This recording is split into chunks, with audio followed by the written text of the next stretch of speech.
The Basketball Association of America was established in 1946. There have been numerous legends throughout the history of the NBA. Hello, this is Hoops Network Incorporated, and in this video, we'll talk about the legacy they left behind. The NBA is approaching its 75th season in 2021. The top players from each of the 7 NBA eras are listed by decade. George Mikan in the 1950s, the first dominant player in the NBA was George Mikan, and from DePaul University, where he was a 3-time All-American, came the team's first true superstar. He signed a deal with the Minneapolis Lakers for $12,500 per year, then an astronomically high price, standing at 6'10" and 250 pounds, like he was the tallest player in the league. There were very few people on the planet. At that height in the 1940s, the average center in pro basketball, around 6'7", and Micah dominated with his size, but he was also extremely mobile and could score with both hands. Opponents could not stop him and my kids from dominating the force. The NBA changed a number of significant rules. They added goaltending and increased the lane width from 6 to 12 feet. Most importantly,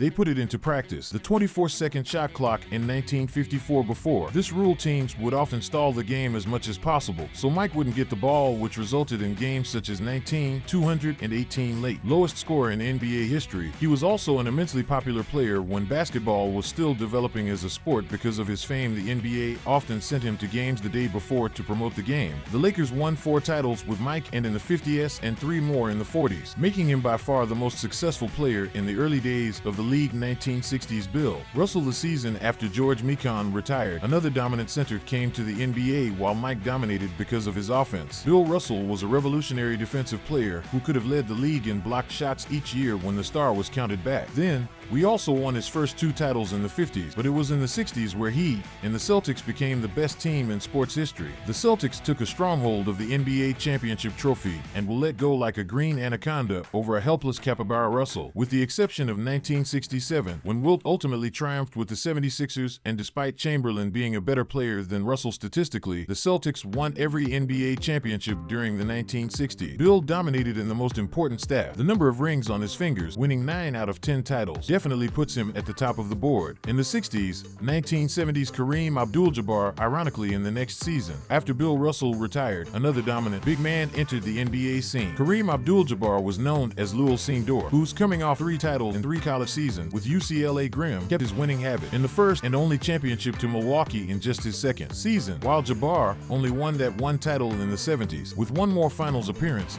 there is no argument that he was the best player of the decade. Most people remember Kareem is the bald guy with glasses who helped the Lakers win 5 championships in the 80s, but in the 70s, when he had a full head of hair, Kareem was simply unstoppable, strong and extremely nimble and agile at 7'1". He was dominant on both ends of the court, which the numbers prove as well throughout the NTS. Kareem averaged 28.5 points, 15 rebounds, and 4.5 assists per game, along with 3.5 blocks, a number that would have probably been even higher if the NBA counted block shots. In his first 4 seasons in the 1980s, Magic Johnson, even though Jordan was individually by far the most superior player in the 80s, and despite Larry Bird being a more complete player, the title of the best player in the decade has to go to Earvin Magic Johnson. Magic opened the decade by winning a championship as a rookie in 1980. When Kareem went down before the pivotal game, 6 of the finals, against the Sixers, Magic said to his discouraged teammates, "Never fear, EJ, he delivered big time."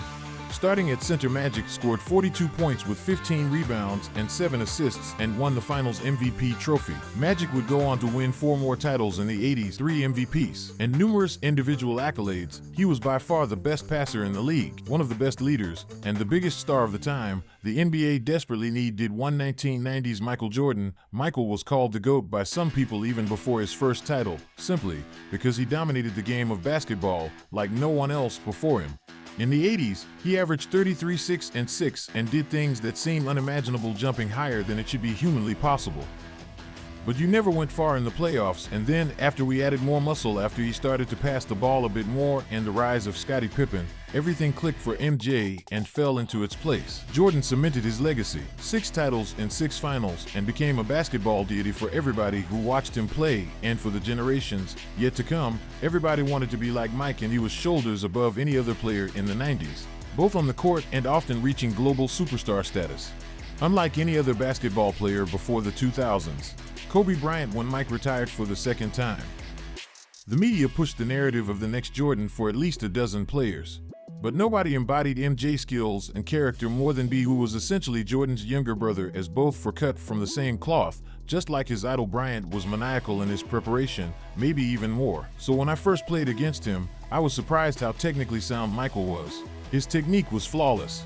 I wanted to make sure mine was just as flawless. Kobe entered his prime at the turn of the millennium and formed the most dominant 1-2 punch with Shaq, as the duo brought 3 more titles to the Lakers' trophy room. At the end of the decade, he won 2 more, with Powell establishing himself as the clear best player in the game in the ass. Kobe dominated with the same killer instinct that MJ had and made history with some of the most legendary games the league has ever seen, like 81 points against the Raptors or 62 3/4 against the Mavs. Kobe was absolutely unstoppable in his prime, and throughout the 2000s, he averaged 28 points, 6 rebounds, and 5 assists, even though he won just 1 MVP and wasn't the best player on the team. For his first 3 titles, he edges out both Shaq and Tim Duncan, and if the best player of the decade, 2010, LeBron James. Kobe's summit was in 2010, and his career was slowly declining.